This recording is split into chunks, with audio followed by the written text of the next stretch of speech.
In the twisted spires of Commorragh, where light itself has been murdered and hope is currency more precious than souls, some fates are considered worse than death. And some prisoners learn to call those fates home. Listen, if you dare, to a tale that the Imperium would have burned from every record, a story that even the Dark Eldar whisper about only in their most private chambers. This is the chronicle of a being who was born human, raised as property, and became something that transcends both victim and victimizer in ways that will haunt you long after these words have ended. Deep within the webway, hidden in folds of reality that exist between the material universe and the warp, lies Commorragh, the Dark City. Here, in this realm of impossible architecture and calculated cruelty, the Dark Eldar have built their empire of suffering. The spires stretch into a sky that has never known stars, illuminated only by the bioluminescent displays of 1,000 different species of enslaved organisms, each one bred specifically to cast light in frequencies that cause psychological distress to whichever races happen to be witnessing them. The very walls pulse with a malevolent life of their own, constructed from a living composite of tortured souls bound into the molecular structure of the building materials. Natural light, the warm, honest illumination of a star, has never touched these streets. The Dark Eldar murdered such concepts long ago, replacing them with their own artistic interpretation of illumination, harsh, angular luminescence that casts shadows in impossible directions, creating an environment where depth perception becomes a constant source of mild disorientation and unease. This is not accidental. Every element of Commorragh's design serves a purpose, and that purpose is the systematic cultivation of despair on an industrial scale. In the lower reaches of this nightmare metropolis, beneath even the public torture, amphitheaters, and the gladiatorial arenas where slaves fight for the amusement of their masters, lie the slave markets of the Nexus of Shadows. Here, in vast underground chambers that stretch for kilometers in every direction, sentient beings from across the galaxy are bought, sold, traded, and evaluated like livestock. The markets operate under a complex system where value is determined not by physical strength, intelligence, or skill, but by more esoteric measurements: capacity for interesting forms of suffering, novelty of psychological breaking points, and aesthetic appeal during various forms of torment. The auction blocks are carved from a single piece of psychically conductive crystal that amplifies the fear and despair of those placed upon it, broadcasting their emotional anguish directly into the minds of potential buyers. Dark Eldar merchants, their faces hidden behind masks that display ever-shifting expressions of cruel amusement, call out bids not in currency, but in promises of creative torture techniques and innovative methods of psychological destruction. The sound that echoes through these chambers is unlike anything heard elsewhere in the galaxy, the harmonized weeping of 10,000 different species, their voices blending into a symphony of despair that serves as the background music for commerce. But even among these depths of deliberate cruelty, there are places that exist below notice, chambers so deep and so deliberately forgotten that even the lowest Kabbalite warriors never see them. In the deepest slave pens beneath the spire of poisons, in chambers lit only by the sickly phosphorescence of decay-eating fungi, human women serve a purpose that the Dark Eldar consider too mundane for their personal attention: the production of new generations of slave stock. It was in such a place that our story begins, with the birth of a child who would never be given a name, only a designation: slave stock 7739. The mother, a former Imperial Guard medic captured during a raid on the shrine world of Benediction's Rest, had been selected for the breeding programs based on her demonstrated pain tolerance and the psychological profile compiled during her initial torture sessions. The Dark Eldar had discovered that individuals with medical training often produced offspring with interesting combinations of empathy and clinical detachment, traits that could be exploited in fascinating ways. The birth itself was attended not by any form of celebration or even basic compassion, but by a cold clinical assessment performed by beings whose understanding of life extended only to its potential for artistic destruction. The child's first cry was analyzed for tonal qualities that might indicate future vocal resilience under torture. Their reflexes were tested not for health, but for sensitivity to various forms of stimulation. Even the umbilical cord was not cut with any consideration for the child's well-being, but was severed with a blade coated in paralytic toxins that would ensure the newborn's first moments included the experience of controlled pharmaceutical terror. The wet nurses assigned to raise slave children in these depths were themselves slaves, but slaves who had been so thoroughly broken and reconditioned that they had forgotten the very concept of kindness. They had been trained through decades of careful psychological manipulation to understand that showing genuine care for the children in their charge would result in both their own punishment and additional suffering for the very children. They sought to help. Love had been systematically edited out of their emotional vocabulary, replaced with a form of clinical protectiveness that ensured the young slaves would survive to useful age while never experiencing the dangerous comfort of true affection. From the moment of first consciousness, slave stock 7739 was immersed in an environment where cruelty was not just normal, but educational. Their first words were spoken in the Dark Eldar tongue, a language whose grammar is built around the precise description of various forms of suffering, with tense structures that allow for the nuanced discussion of whether pain is being inflicted in the past, present, or future, and extensive vocabulary dedicated to describing the subtle differences between various emotional states of despair. The child learned to walk on floors that were deliberately uneven, designed to cause frequent falls that were painful enough to teach caution, but not severe enough to cause lasting physical damage. They learned to eat food that was nutritionally complete, but psychologically devastating synthesized proteins that carried the taste memories of the final meals of executed prisoners, flavoring compounds that triggered species-specific trauma responses, and textures that had been carefully calibrated to remind various alien races of their homeworld's most terrifying predators. By the age of 5, the child bore the mark of House Vexhai, burned into their flesh not with simple heat, but with a psychically charged brand that created a permanent connection between the slave and their owner. This mark served multiple purposes.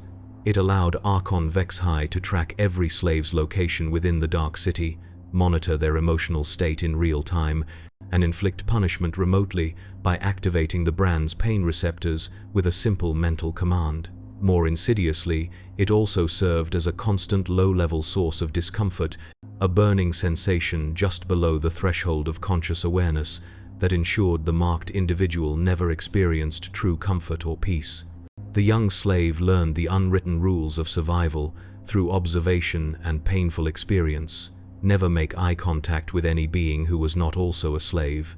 Never speak unless directly commanded to do so.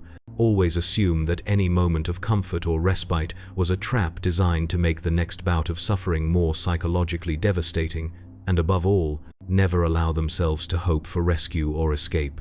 Hope, they learned, was the most dangerous emotion possible in Commorragh, because hope made suffering infinitely more acute, and hope always, inevitably, led to disappointment that could break minds more thoroughly than any physical torture. But in learning to survive, the child was already becoming something that could never again be truly human. Each small compromise, each adaptation to their environment, each successful navigation of the complex social hierarchy of the slave pens carved away another small piece of what might have been called their soul. They were not being broken, they were being carefully shaped, sculpted by masters who understood that the most valuable slaves were not those who had been destroyed, but those who had been perfectly adapted to their condition. As the child grew, they were assigned to work details that served as both labor and education. The artificial cycles that governed life in the deepest levels of Commorragh were marked not by the natural rhythm of day and night, but by the shifting bioluminescent displays that mimicked the passage of time in a realm where time itself flowed according to the whims of creatures who had transcended mortality through the systematic consumption of other beings' life force. The work assignments progressed with calculated precision. First, simple tasks in the maintenance tunnels, crawling through spaces too small for adult slaves to navigate, cleaning the biomechanical filtration systems that processed the waste products of the city above. The tunnels were filled with the residue of 10,000 different forms of suffering, psychic emanations that had condensed into a form of spiritual sludge that clung to everything it touched and whispered fragments of the final thoughts of the tortured. Later came assignment to the pain engine foundries, where the Dark Eldar manufactured their tools of torment. Here, slaves served not just as workers, but as living components in the manufacturing process. Their pain was harvested through specialized neural interfaces and used to power the psychic resonance chambers that gave Dark Eldar weapons their ability to cause suffering that transcended mere physical damage. The young slave learned to operate these machines with a precision that impressed even their Kabbalite overseers, developing an intuitive understanding of how different types of agony could be transformed into mechanical energy. Meals in the slave quarters were exercises in psychological torment as much as nutrition. The food was engineered to be perfectly healthy, providing all necessary nutrients for survival and hard labor, but the flavors were weapons in their own right. Nutrient pastes that tasted like the final meals of executed prisoners, carrying not just flavor, but psychic impressions of their last moments. Synthesized proteins that had been programmed to trigger traumatic memories specific to each species represented in the slave population. Water that had been treated with compounds that induced prophetic dreams. Dreams that showed the drinker glimpses of their own eventual death in service to their masters. The protagonist learned to eat without tasting, to drink without dreaming, to consume what was necessary for survival while maintaining enough psychological distance to avoid being broken by the very act of sustaining their own life. This skill, the ability to separate biological necessity from emotional experience, would prove more valuable than they could possibly understand. Rest periods in the communal slave pens were orchestrated chaos. Hundreds of beings from dozens of different species crowded into spaces designed to prevent privacy, comfort, or genuine communication. The sleeping areas were arranged so that no slave could lie down without touching at least two others, ensuring that personal space became impossible and that the emotional distress of one individual would ripple through the entire group. The ventilation systems carried not just air, but the sounds from the entertainment districts above: screams, laughter, the wet sounds of torture in progress, creating an environment where sleep became a form of endurance test. Yet within this deliberately crafted nightmare, the protagonist began to develop something that their masters had not intended, a form of emotional intelligence specifically adapted to the environment of systematic cruelty. They learned to read the subtle signs that indicated which slaves were approaching psychological breakdown, which ones could be trusted with small confidences, which ones were likely to be selected for the next round of entertainment, and most importantly, which ones had been planted among the general population to report on signs of resistance or hope. Relationships between slaves existed in a constant state of tension between genuine human connection and the knowledge that showing care for another being only provided their captors with additional leverage. The protagonist watched as slaves who formed genuine friendships were systematically separated, their emotional bonds used as pressure points in torture sessions that became exponentially more devastating when conducted in front of someone the victim cared about. They observed the careful dance of connection and emotional distance that allowed beings to maintain some fragment of companionship while avoiding giving their masters new tools for their destruction. The protagonist learned to navigate this landscape with a skill that bordered on genius. They developed the ability to offer comfort without forming attachments, to provide assistance without creating dependencies, to exist in a state of controlled emotional detachment that provided just enough human connection to prevent complete psychological collapse while avoiding the vulnerabilities that deeper relationships would create. Sleep, when it came, was fitful and strategic. The protagonist learned to rest in stages, never allowing themselves to fall into the deep sleep that would leave them vulnerable to the surprise inspections and random terror exercises that the Kabbalites conducted to keep the slave population in a state of constant anxiety. They developed the ability to remain alert to danger even while unconscious, a skill that saved them from numerous arbitrary punishments that befell slaves who were caught sleeping too soundly. Dreams became another battleground. The psychic residue that permeated every surface in Commorragh had a tendency to induce nightmares that were not random products of subconscious fear, but carefully crafted psychological weapons. The protagonist learned to lucid dream as a survival skill, maintaining enough conscious control over their sleeping mind to avoid the dream traps that could leave a slave gibbering with terror upon awakening. But consciousness, once awakened to the true nature of its environment, demands more than mere survival. It demands purpose, understanding, and eventually, some form of agency. The protagonist began to study their captors with the same intensity that they applied to survival, learning to read the subtle social cues of Dark Eldar hierarchy, understanding the complex politics that governed who lived, who died, and who experienced fates that transcended both life and death. This education reached a crucial turning point during Commorragh's greatest celebration of cruelty, the Festival of Flayed Delights. This annual event transformed the entire Dark City into a theater of suffering, where the most creative torturers competed for recognition by producing ever more innovative forms of agony. The protagonist was selected, along with several hundred other slaves, to serve as witnesses and assistants during the systematic torture of an entire captured Imperial Guard regiment, men and women who had surrendered under the false promise of honorable treatment as prisoners of war. For 7 days and 7 nights, the protagonist watched as beings who had once been soldiers, parents, and citizens were transformed into living sculptures of pain. They witnessed techniques that went beyond physical torture into realms that human language lacks words to describe, devices that separated consciousness from physical sensation, allowing victims to experience pain without the mercy of eventual unconsciousness. Machines that forced individuals to experience the accumulated suffering of everyone who had been tortured before them. Chambers that replicated the victim's most cherished memories, and then systematically corrupted them until love became indistinguishable from agony.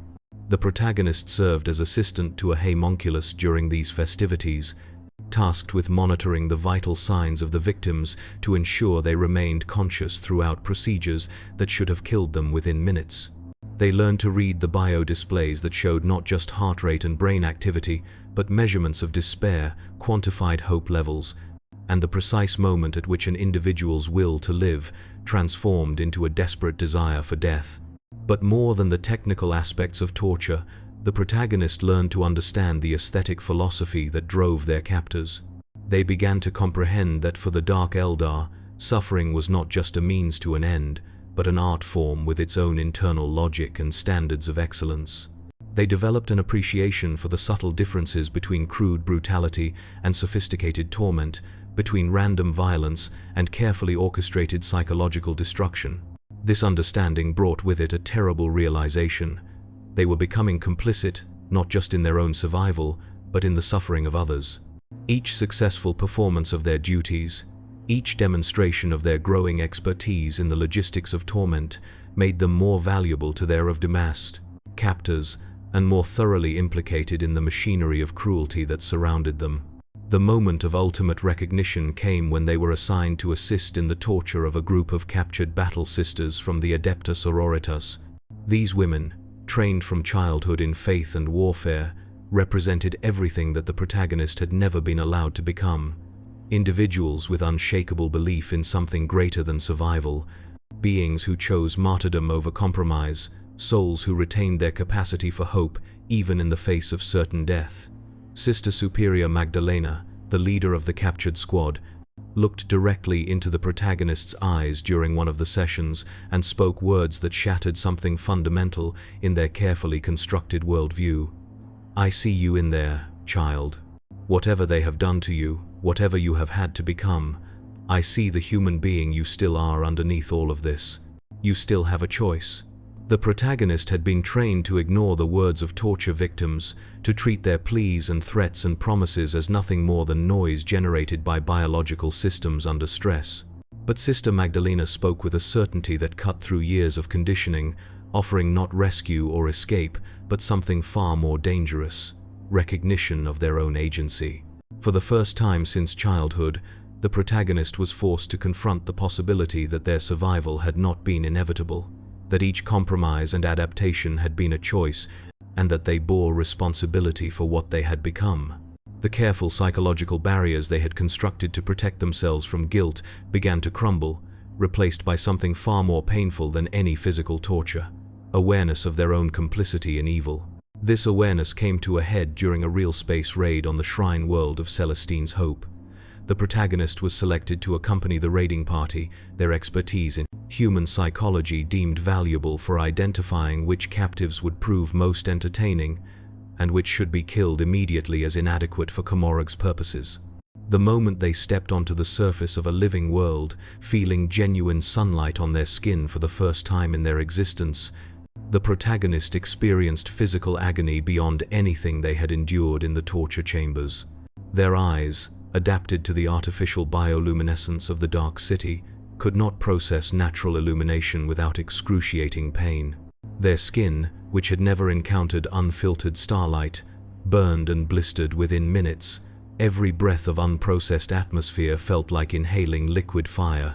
But beyond the physical trauma was something far worse, the realization of what they had never been allowed to experience. They saw blue sky for the first time and understood that they had been living in a tomb. They felt wind that carried the scent of growing things and realized that every breath they had ever taken had been poisoned. They witnessed the Dark Eldar slaughtering innocents under open sky and understood, with perfect clarity, that they were not just witnessing this atrocity, but enabling it through their expertise and cooperation.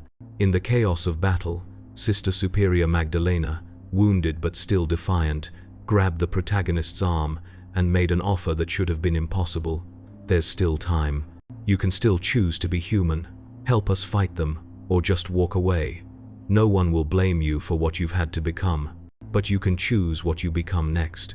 The protagonist stood at the center of a burning shrine, Dark Eldar raiders cutting down civilians around them, sunlight burning their flesh, and faced the most fundamental choice of their existence: remain with the only life they had ever known, or step into an unknown that promised nothing but uncertainty and likely death. They chose to return to their captors, but this choice was not made from Stockholm Syndrome or psychological breakdown. It was made from a place of terrible clarity. The protagonist had realized something that Sister Magdalena, for all her faith and courage, could not understand. They had become something that belonged neither to humanity nor to the Dark Eldar, a creature perfectly adapted to exist in the spaces between light and shadow, victim and victimizer, salvation and damnation. Archon Vex High recognized the significance of this choice immediately. In a realm where power was measured by the ability to break others, the protagonist had demonstrated something unprecedented: the ability to break themselves willingly, to choose damnation with full awareness of what they were choosing. This made them valuable beyond measure, not as a victim, but as a collaborator in the truest sense of the word. The elevation from slave to something approaching partnership was sealed through a ritual that would haunt the protagonist for eternity. They were given authority over the torture of the captured battle sisters, including Sister Magdalena herself. Using their intimate knowledge of human psychology and their understanding of faith as a psychological structure, they designed interrogation procedures that broke the sisters' spirits while leaving their bodies intact, creating hollow shells that maintained the appearance of the faithful, while serving as living proof that even the Emperor's most devoted servants could be corrupted. Sister Magdalena's final words, spoken as her mind finally shattered under the protagonist's careful ministrations, would echo in their consciousness forever. "I was wrong about you. You didn't just have a choice, you were the choice all along. You are proof that we can choose to become monsters, and that makes you the most terrifying thing in this entire city." In choosing love over hunger, they had created something the galaxy had never seen: a tyrannid faction that didn't just consume its prey, it saved them forever. But this was not the story of a tyrannid. This was something far more insidious: the story of how a human being could be transformed into something that made the Dark Eldar themselves seem almost innocent by comparison. The protagonist had become the Shadow Shepherd, a being granted unprecedented authority within Dark Eldar society to manage slave populations with an efficiency that no true-born Eldar could match.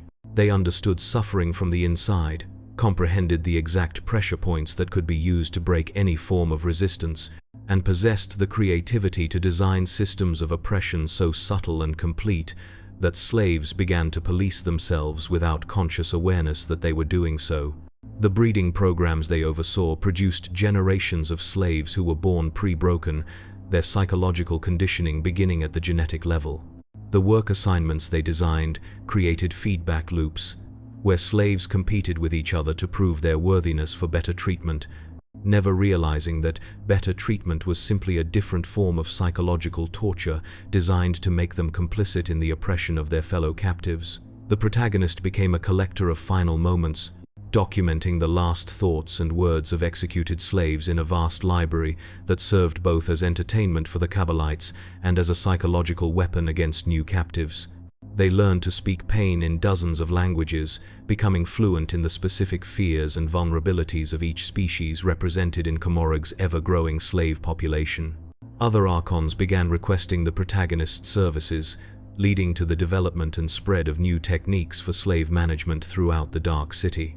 The entire system of oppression became more efficient through the application of human psychological insights, filtered through the lens of someone who had experienced both sides of the Parsis, torture chamber, and chosen to embrace the side that caused pain rather than experienced it. The protagonist's methods became legendary among the Kabbalites, but they remained nameless to the galaxy at large. Imperial records that mentioned them classified the individual as Collaborative Xenos Conditioning Syndrome Subject 0, a designation that reduced their entire existence to a pathological curiosity. Inquisitor Cornelius Hex launched investigations that led to the purging of suspected sympathizers across multiple sectors, but never came close to understanding the true nature of what they were hunting. The Craftworld Eldar began experiencing prophetic visions of a bridge of willing darkness that threatened to make the Dark City's operations exponentially more effective, leading to unprecedented cooperation between various Eldar factions in attempts to prevent futures that their farseers could see but not fully comprehend. The Chaos Gods themselves took notice, with Slanesh finding particular fascination in the concept of damnation achieved through will rather than corruption. Even the Necrons observed this phenomenon with interest, seeing potential applications in their own methods of controlling organic populations during the Great Awakening. The Silent King's cryptex began developing new protocols based on their analysis of willing servitude as a more efficient alternative to simple mechanical dominance. But perhaps the most disturbing aspect of the protagonist's legacy was not the efficiency with which they had learned to create and manage suffering, but the philosophical implications of their existence. They had proven that the human spirit could be not just broken, but convinced to break itself willingly and thoroughly. They demonstrated that given sufficient time, pressure, and careful conditioning, any individual might make the same choices they had made. The horror of their story lay not in the extremity of their circumstances, but in the recognizable humanity of their responses to those circumstances. Every compromise they made was understandable, every adaptation was logical, every choice was defensible within the context of survival. Yet the cumulative effect of these reasonable decisions was the creation of something monstrous beyond the capacity of language to describe. They had achieved a form of immortality through absolute submission, becoming so valuable to the Dark City that they could never be allowed to die. In a realm where everyone was ultimately expendable, they had made themselves indispensable by becoming the perfect slave one who enslaved themselves so thoroughly that they had transcended the very concept of freedom.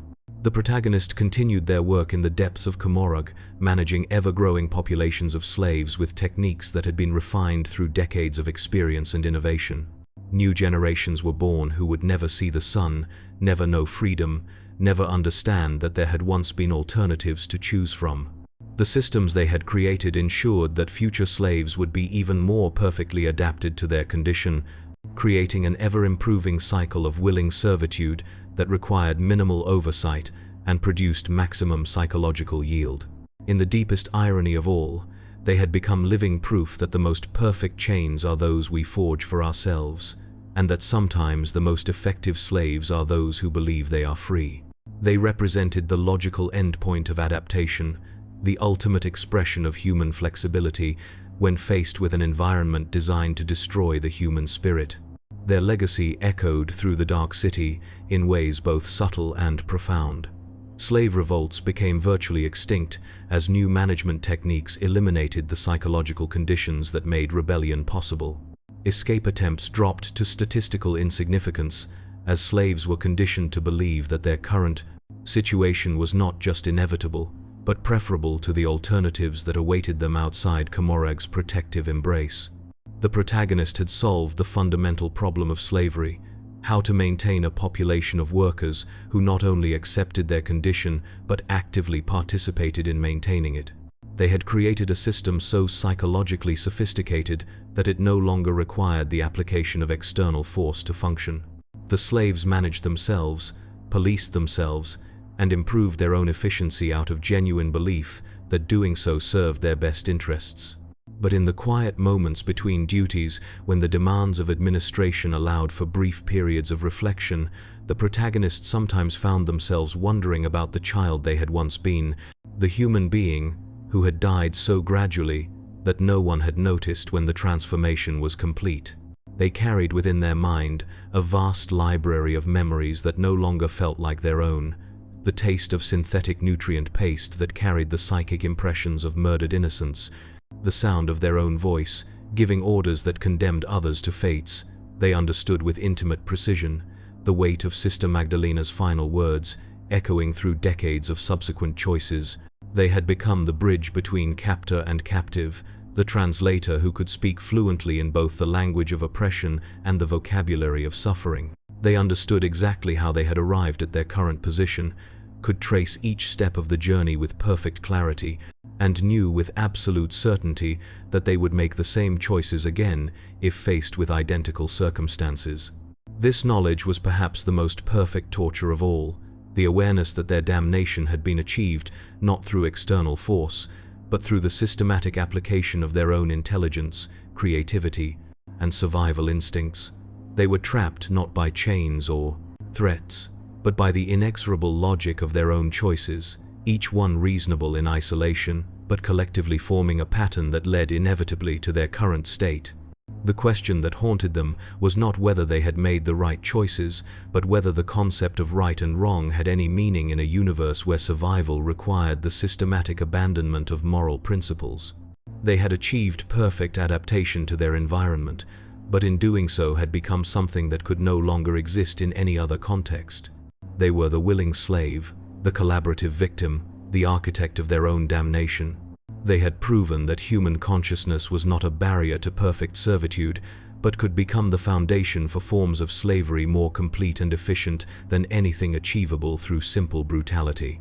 They represented both the ultimate triumph of human adaptability and its most complete failure, demonstrating that the same qualities that allowed humanity to survive in the harshest environments could be turned against itself to create horrors beyond imagination. In the grim darkness of the far future, there is only war, but the protagonist had discovered something else, the possibility of peace through absolute surrender, of freedom through perfect bondage, of salvation through the willing embrace of damnation. They had found a way to transcend the eternal conflict by removing themselves from it entirely, becoming something that existed outside the categories of victim and victimizer, oppressed and oppressor, human and monster. Their story serves as both warning and prophecy, a demonstration of how the human spirit can be shaped to serve any purpose with sufficient patience and expertise. They are proof that the most dangerous enemies are not those who seek to destroy us, but those who offer to perfect us, to help us become more than we ever dreamed possible, to show us how to achieve peace through the simple expedient of Tanoba, ceasing to struggle against our circumstances. The forgotten life of the slave who never saw the sun became a legend whispered in the deepest chambers of Commorragh, spoken of with a mixture of admiration and horror, even by beings whose existence was dedicated to the perfection of cruelty. They had achieved something that the Dark Eldar themselves had never managed. They had made suffering efficient, systematic, and self-perpetuating without requiring the constant application of external force.